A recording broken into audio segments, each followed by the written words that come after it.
OST அப்படின்ற ஒரு post. இப்ப சிக்கல் எங்கன்னா வேற யாரையோ, இப்ப ஓஎஸ்டின்ற போஸ்ட் வந்து இருக்கா இல்லையா, இருக்கு, எல்லாரும் அப்பாயிண்ட் பண்றாங்க. இப்ப கேரளால கம்யூனிஸ்ட் ஆட்சி காலத்துல பாத்தீங்கன்னா அப்ப இருந்த கவர்னர் வந்து அதான் கேட்டாரு, என்னங்க நடக்குதுங்க, சென்ட்ரல் கவர்மெண்ட் சர்வீஸ்ல 20 வருஷம் வேலை பார்த்தாதான் ஃபுல் பென்ஷன். ஆனா இங்க வந்து மந்திரிகள்லாம் வந்து அவங்க மினிஸ்டீரியல் ஸ்டாஃப்னு வெளில இருந்து இவங்க பாட்டுக்கு ஒவ்வொருத்தருக்கும் ஏற்ற மாதிரி இத்தனை பேரோ 5 பேரோ 10 பேரோ அப்பாயிண்ட் பண்ணிப்பாங்களாம். அவங்களுக்கு கவர்மெண்ட் ஸ்கேலு 2.5 வருஷமோ என்னவோ முடிஞ்ச உடனே அவங்களுக்கு வந்து பென்ஷனோட இதுவான் சாகர வரைக்கும்.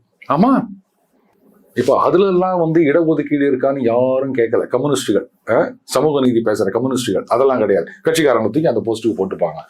யார் அப்போ விட்டு போனா இப்படி செலவாகுது அப்படின்ட்டு கவர்னர் பிரச்சனையை எழுப்பினார். அதெல்லாம் வச்சுக்கின்னு அவங்க இங்க வந்து இவரை கேட்கறதுன்றதுக்கு எந்த யோகியதையாவது இருக்குதா? சோ ஓஎஸ்டின்னு ஒருத்தர் அப்பாயிண்ட் பண்ணலாம். இப்ப யார அப்பாயிண்ட் பண்ணாங்க அப்படின்றதுதான் சிக்கல். அவர் வந்து ஜோசியர் அப்பாயிண்ட் பண்ணிட்டாரு, அவரை கேட்டுதான் அவர் நடப்பாரா அப்படின்னா, சரிங்க இப்ப அந்த அப்பாயின்மெண்ட்டை கேன்சல் பண்ணிட்டாங்க, வேற யாரையோ போடுறாங்கன்னு கூட வச்சுக்கோங்க, ராம்சு உங்களையே கூட ஓஎஸ்டியா போடுறாங்கன்னு கூட வச்சுக்கோங்க. இப்போ அவர் ஜோசியை கேட்டுதான் நடப்பேன் அப்படின்னு சொன்னா நீங்க என்ன பண்ண முடியும்?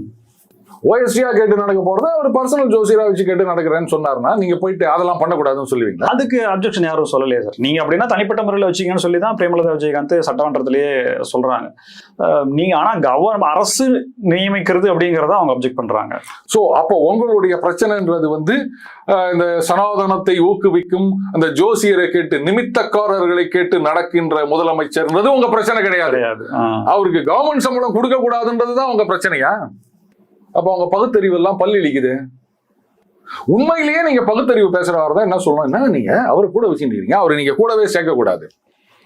அவர் தான் வந்து உங்களுக்கு வந்து ஸ்கெட்ச் போட்டு குத்துக்கிறாராம், பிளான் போட்டு குத்துக்கிறாராம், இன்னும் என்னென்னவோ அவர் சொல்லிட்டு இருக்காரு, அவர் சொல்றதை கேட்டு நடக்கிறீங்க. இது பகுத்தறிவு மண்.